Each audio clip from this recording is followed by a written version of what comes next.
لقد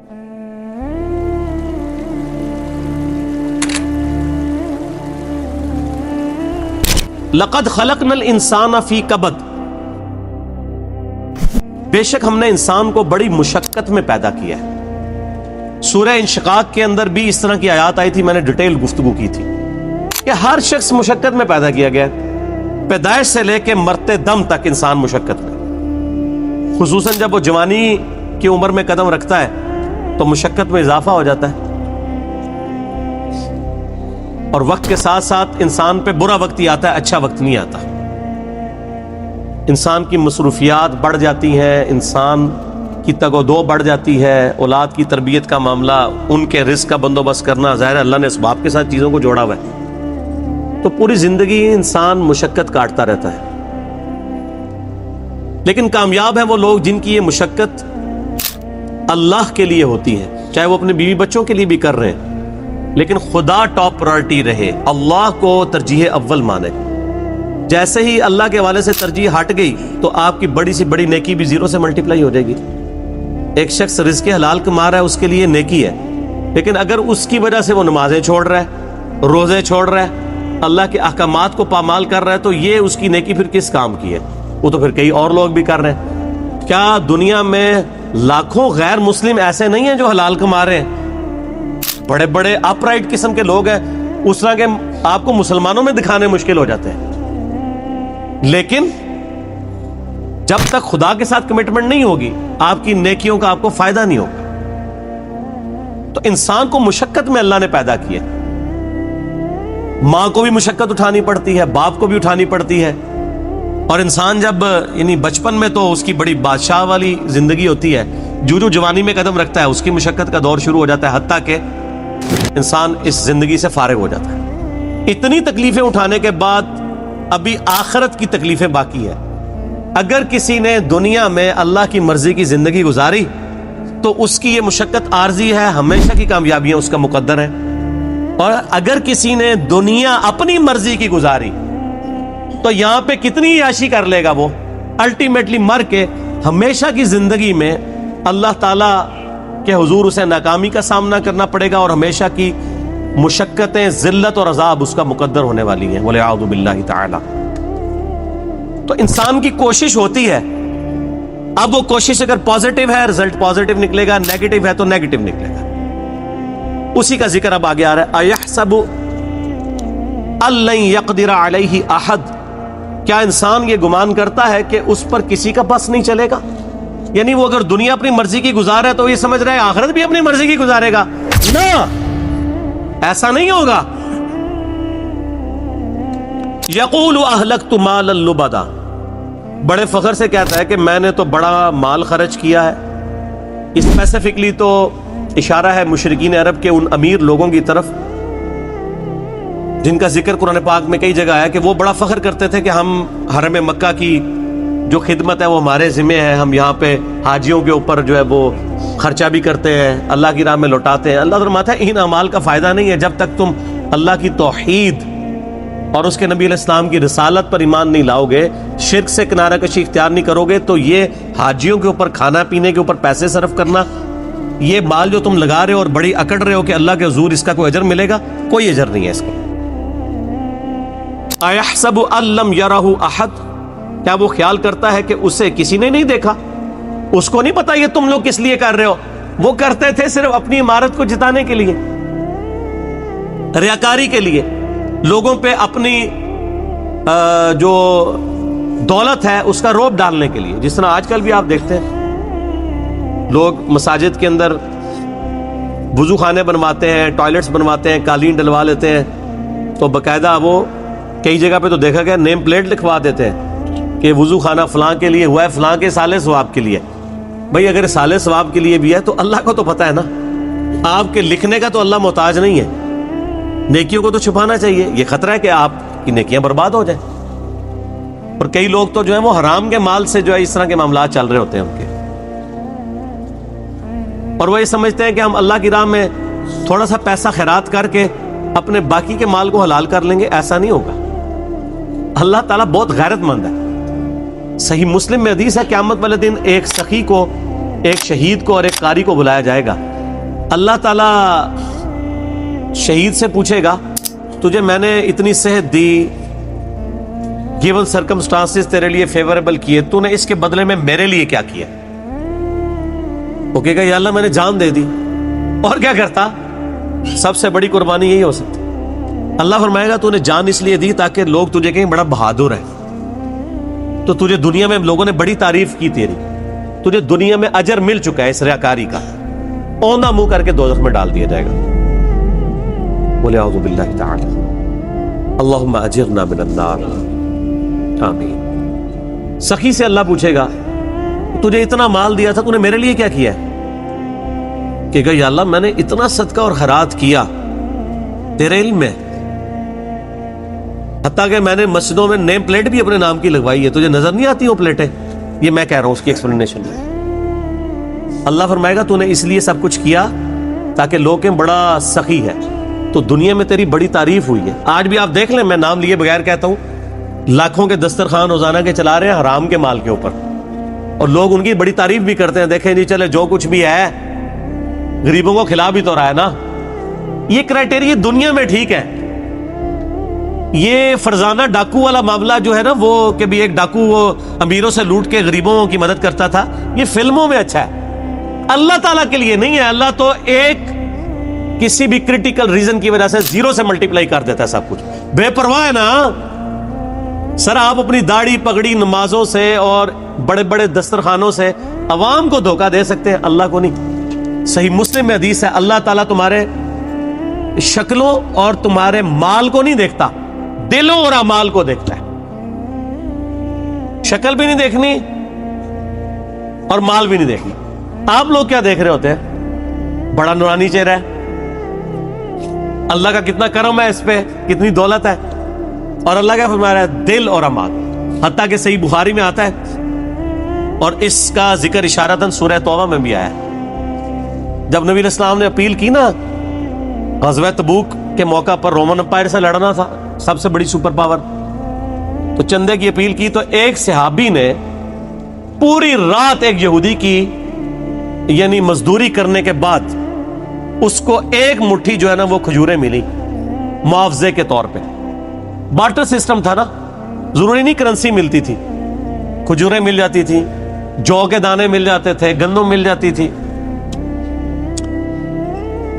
اور وہ ایک مٹھی کھجور لا کر نبی علیہ السلام کے پاس پیش کرتا ہے کہ میری طرف سے یہ جہاد کے لیے قبول کریں. وہاں پہ منافقین ہوتے ہیں جو اوپر سے مسلمان ہیں, وہ آپس میں ایک دوسرے سے ٹھٹا مذاق کرتے ہیں کہ یہ دیکھو ایک مٹھی کھجور سے کیا فرق پڑنا ہے, ٹھیک ہے. اور نبی علیہ السلام اتنے خوش ہوتے ہیں کہ آپ علیہ السلام ان کھجوروں کو وہ جو جتنا مال ہے اس کے اوپر یوں بکھیرتے ہیں اور فرماتے ہیں یہ سب پہ بھاری ہے. پیچھے اخلاص ہے نا. اسی لیے دیکھیں نیکیاں قیامت والے دن گنی نہیں جانی, تولی جانی ہے. مکے کے اندر رہنے والا شخص جو روزانہ 5 وقت نماز حرم میں پڑھتا ہے, ہزاروں لاکھوں نمازوں کا ثواب کماتا ہے. عین ممکن ہے کہ اس کی لاکھوں نمازیں, ایک وہ شخص جو سڑک کے کنارے مزدوری کرتا ہے, وہ مسجد تک بھی جانے میں اس کو تردد ہے, اور وہیں پہ وہ اپنا کپڑا ڈال کے جون جولائی کی تپتی دوپہر کے اندر سڑک کے کنارے کسی درخت کی چھاؤں میں صرف فرض ہی ادا کر لیتا ہے.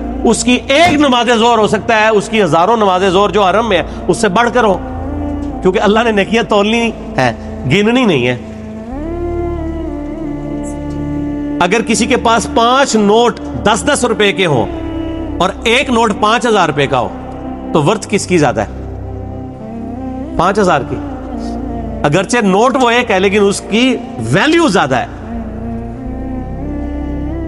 اسی طریقے سے اگرچہ حرم میں نیکیاں زیادہ ہیں لیکن ان کی ویلیو ورتھ, اسی کو وہ کہا جاتا ہے نا کہ اللہ تعالیٰ کوالٹی دیکھتا ہے, کوانٹٹی نہیں دیکھتا. کوالٹی اس کی زیادہ ہے. اس کو جو اللہ نے حالات و واقعات دیے تھے اس میں بیسٹ وہی پرفارم کر سکتا تھا. تو قیامت والے دن نیکیاں تولی جائیں گی, گنی نہیں جائیں گی. اور پھر اس میں آتا ہے کہ تیسرا قاری بلایا جائے گا, عالم, قرآن کا حافظ. صحیح مسلم کے الفاظ ہیں.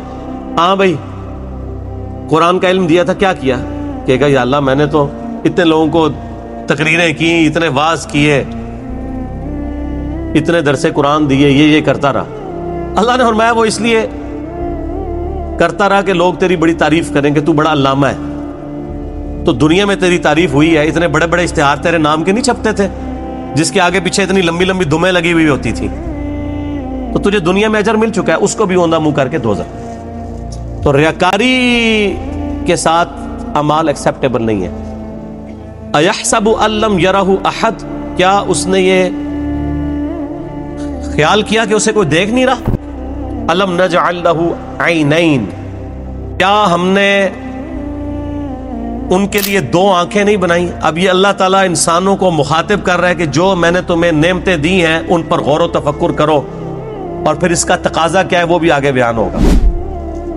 ہم سب جتنے 100+ یہاں لوگ بیٹھے ہیں یا ہزاروں لوگ جو ویڈیو میں دیکھیں گے, کہ پوری دنیا کے انسان اپنے آپ کو سامنے رکھیں. اللہ تعالیٰ آپ سے مخاطب ہے. أَلَمْ نَجْعَل لَّهُ عَيْنَيْن, کیا میں نے تم لوگوں کو آنکھیں نہیں دیں؟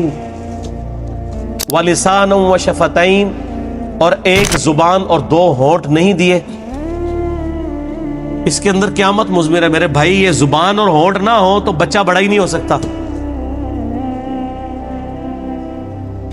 اور جو ساتھ جبلی ہدایت اللہ نے دی ہے اسے پتا ہے کہ میں نے دودھ کیسے پینا ہے. بچے کو سکھانا نہیں پڑتا, وہ اپنی جبلی ہدایت, نیچرل انسٹنکٹ جسے کہتے ہیں, جیسا کہ ایک بکری کی نیچرل انسٹنکٹ ہے کہ وہ گوشت کی طرف دیکھے گی بھی نہیں اور گھاس کھائے گی. اور شیر جو ہے وہ گھاس, اس کے سامنے تازہ گھاس کیا تازہ سبزیاں بھی لا کے رکھے, وہ اس کی طرف منہ بھی نہیں مارے گا, گوشت کھائے گا. اس طرح کی اللہ تعالیٰ نے ہر انسان کو بھی ایک انسٹنکٹ دی ہے جس کی وجہ سے وہ بچپن ہی سے ان چیزوں کی طرف مائل ہو جاتا ہے. ہونٹ اور زبان چوسنے کے لیے.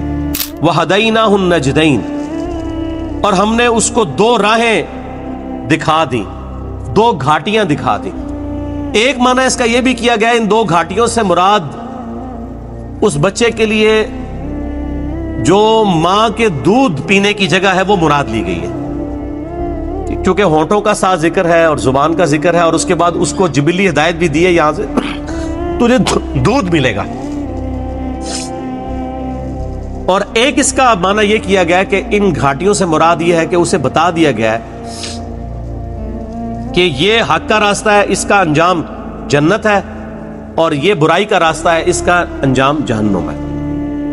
اِنَّا هَدَيْنَاهُ السَّبِيلَ إِمَّا شَاكِرًا وَإِمَّا كَفُورًا, ہم نے ہدایت کا راستہ دکھا دیا ہے, چاہے شکر گزاری کی روش اختیار کرو خواہ نہ شکری کی. فَلَقْتَحَمَ الْعَقَبَةَ, پھر وہ داخل ہی نہیں ہوا اس گھاٹی کے اندر جو اللہ کی ریکوائرمنٹ تھی کہ کون سی گھاٹی اختیار کرنے والی تھی. وما ادراک ما العقبہ, اور تمہیں کیا پتا ہم کس گھاٹی کا ذکر کر رہے ہیں. فک رقبہ, وہ گھاٹی ہے غلاموں کی گردن کو چھڑانا. میں اکثر کہتا ہوں کہ یہ جو مال خرچ کرنا ہے نا, یہ اللہ تعالیٰ کو اتنا محبوب ہے کہ قرآن حکیم میں نماز کے پیرلل ہمیشہ اللہ کی راہ میں صدقہ کرنے کا ذکر آیا ہے. اور یہاں پہ تو دیکھیں اس سے ہٹ کے نماز کا کہیں ذکر ہی نہیں, اللہ کی راہ میں خرچ کرنا, غلاموں کو آزاد کروانا. غلامی کا دور تھا, آج اس کی ماڈرن فارم یہ ہے کہ کوئی مقروض ہے اور آپ کو اللہ نے رقم دی ہے تو آپ اس مقروض کو اس قرضے سے نجات دلا سکتے ہیں. او اطعام فی یوم ذی مسغبہ, یا بھوک والے دن قحط کے عالم میں کسی بھوکے کو کھانا کھلانا. یہ ہے وہ گھاٹی جو تمہیں عبور کرنی, یعنی جیب ڈھیلی کرنی ہے اللہ کے لیے. اللہ کے لیے جیب وہی ڈھیلی کرے گا جس کی یہ عقیدت ہوگی اللہ کے ساتھ, اور یہ عقیدہ وابستہ ہوگا کہ میں جو مال اللہ کی راہ میں خرچ کر رہا ہوں الٹیمیٹلی اس کا بدلہ مجھے اللہ تعالیٰ نے آن دا ڈے آف ججمنٹ, قیامت کے دن دینا ہے. دنیا میں تو اگر آپ سے گورنمنٹ کہے کہ آج 10 روپے خرچ کرو, ہفتے بعد 1 لاکھ روپے لے لینا, تو سب لوگ کہیں گے جی ہمارے پاس تو کافی پڑے ہوئے گھر, یہ بھی لے لیں. اور لاکھ کے ساتھ ڈبل شاہ کے کئی واقعات آپ کے ملک میں نہیں آتے. اور اللہ کیا فرما رہا ہے سورہ البقرہ میں, 700 گنا تک کر کے لوٹاؤں گا, 700 گنا. اور یہ فرمایا جس کے لیے چاہوں گا اس سے بھی زیادہ اس کے لیے لوٹا دوں گا. اتنا بڑا پروفٹ تو کوئی بھی نہیں دیتا. اور اس دن جس دن کی کرنسی صرف نیکی ہے, قیامت کے دن, قرآن حکیم میں کئی جگہ آیا نا، اگر کسی شخص کو یہ اختیار دیا جائے کہ اس زمین اور اس کے مثل اور سونا، پوری زمین جتنا سونا بھی خیرات کر دیا جائے، تو کہے گا یا اللہ میں خیرات کرتا ہوں، مجھے دوزخ سے رہائی مل جائے۔ تو یہاں تو اللہ تعالیٰ آپ سے اتنا بڑا سونا ڈیمانڈ نہیں کر رہا، گیون سرکمسٹانسز میں جو جتنا افورڈ کر سکتا ہے اللہ کی راہ میں خرچ کرے۔ بھوکے کو کھانا کھلانا، اور یہ کھانے کھلانا چاہیے۔ آج کل یہ جو بھوکے جعلی قسم کے پھر رہے ہیں نا زیادہ تر، ان کو بھی جو ہے نا ایڈریس کرنے کا بڑا آسان طریقہ ہے۔ جو کہتا ہے نا جی میں نے روٹی کھانی ہے، مجھے 10 روپے دیں، اس کو کہ چلو روٹی کھلا دیتے ہیں، آؤ ہوٹل پہ بیٹھو کھاؤ روٹی، پیمنٹ کر دوں گا۔ وہ بیسیکلی پیسہ مانگنے کے لیے انہوں نے ایک جو ہے ذریعہ اڈاپٹ کیا ہوا ہوتا ہے۔ انہوں نے وہ روٹی نہیں کھانی ہوتی ہے، وہ پروفیشنل ہوتے ہیں۔ لیکن یہ یاد رکھیے گا قرآن حکیم میں ایون اگر کوئی پروفیشنل بیگر بھی، کوئی بھکاری آپ کے پاس آ جاتا ہے، آپ کو یہ اجازت نہیں کہ آپ اسے ڈانٹیں۔ آپ ڈانٹیں گے نہیں اسے، بلکہ آپ اس کو جو ہے وہ پیار محبت کے ساتھ جو ہے وہ اس کے راستے کے اوپر چلا دیں گے، اسے کہیں گے بھائی اللہ تعالیٰ آپ کی مدد فرمائے۔ ڈانٹنے کی اسلام میں اجازت نہیں ہے۔ اگر آپ پیسے نہیں دے سکتے تو یہ حق آپ کو کس نے دیا کہ آپ کسی کو ڈانٹیں؟ آپ نے کیا اس شخص کو خریدا ہوا ہے کہ آپ اسے ڈانٹیں گے؟ کوئی آتا ہے آپ اس کو دعا ہی دے دیں کہ اللہ تعالیٰ آپ کی اس پریشانی کو دور فرمائے۔ اور اگر کوئی روٹی کا طلبگار ہے اور آپ کھلا سکتے ہیں تو ہوٹل پہ اس کو لے جائیں، کھلا دیں۔ اور آپ دیکھیں گے اکثر لوگ ہی فارغ ہو جاتے ہیں۔ کئی لوگ مسجدوں میں کھڑے ہوتے ہیں، او جی جیب کٹ گئی ہے، فلاں شہر جانا ہے، کرایہ چاہیے۔ آپ ان کو اگر کہیں کہ ہاں آپ کو بس میں بٹھا دیں تو 100 میں سے شاید 2 یا 3 بندے تیار ہوں گے۔ تو مقصد تو ان کا جانا تھا۔ میں تو یہی کرتا ہوں، اگر کسی کو اس طریقے سے معاملہ ہو تو میں تو پھر اس کو بس میں بٹھا کے آتا ہوں، کنڈکٹر کو کرایہ اس کے ہاتھ میں، اور ساتھ کیا کہتا ہوں کہ اگر یہ اترے تو کرایہ تیرا، چلو اس غریب کے کام آ جائے نا، اس کو نہیں دینا جس نے 2 نمبری کی ہے، جھوٹ بولا ہے۔ اگر ایسا کوئی کرے تو یتیمن ذا مقربہ، یا یتیم جو کہ رشتہ دار بھی ہو اسے کھانا کھلایا جائے، او مسکینن ذا متربہ، یا مسکین جو ہے جو خاک نشین ہے، مٹی پہ بیٹھنے والے جن کے پاس جگہ بھی نہیں ہے، ان کو کھانا کھلانا، یہ اللہ تعالیٰ کے حضور نیکیوں میں سے ایک نیکی ہے۔ ثم كان من الذين آمنوا وتواصوا بالصبر وتواصوا بالمرحمہ، پھر اس کے بعد ایمان والوں سے جو ایک دوسرے کو نصیحت کرتے ہیں صبر کی، اور ایک دوسرے کو رحمت کی نصیحت کرتے رہتے ہیں۔ دیکھیں اللہ کی راہ میں صدقہ اور خیرات کرنے کے بعد اللہ تعالیٰ نے ایمان لانے کا ذکر کیا ہے، اور اللہ کی راہ میں جو صبر و استقامت ہے اس کا ذکر کیا ہے، صرف امپورٹنس بتانے کے لیے کہ اللہ کی راہ میں جیب ڈھیلی کرنے کی کتنی امپورٹنس ہے۔ ایمان لانے والے، صبر اختیار کرنے والے، اور صبر کی تلقین کرنے والے، یہ تو خیر ڈیٹیل آگے سورۃ العصر میں آئے گی نا، جو 4 کامیابی کے لیے شرائط ہے، ان میں آخری 2 شرائط یہی ہیں کہ آپ نے حق بات کی تلقین کرنی ہے اور صبر کی تلقین کرنی ہے۔ اولئک اصحاب المیمنہ، یہی وہ لوگ ہیں جو قیامت والے دن دائیں ہاتھ والے ہوں گے، یعنی ان کا نامہ اعمال ان کے دائیں ہاتھ میں دیا جائے گا۔ والذین کفروا، وہ جو انکار کرنے والے ہیں، ناشکری کرنے والے ہیں، بآیاتنا، ہماری آیات کی، ہم اصحاب المشأمہ، وہ لوگ ہوں گے بائیں ہاتھ والے، علیہم نار مؤصدہ، ان پر قیامت کے دن آگ چھا رہی ہوگی۔ والعیاذ باللہ تعالی، اللہم اجرنا من النار، آمین۔ یہ قرآن کا اسلوب ہے کہ جب بھی اہل ایمان کا ذکر ہوتا ہے نا تو ساتھ ہی ساتھ فاسقین کا اور اہل جہنم کا بھی ذکر ہوتا ہے۔ اہل جنت کا ذکر ہوتا ہے تو اہل جہنم کا بھی ذکر ساتھ میں ہوتا ہے، کیونکہ دونوں چیزیں پیرلل میں ہیں۔ صرف یہ نہیں ہے کہ میٹھی نیند آپ کو سلا دیا جائے، تصویر کا دوسرا رخ بھی دکھایا جاتا ہے کہ بھائی بڑے معاملات سخت ہونے والے ہیں۔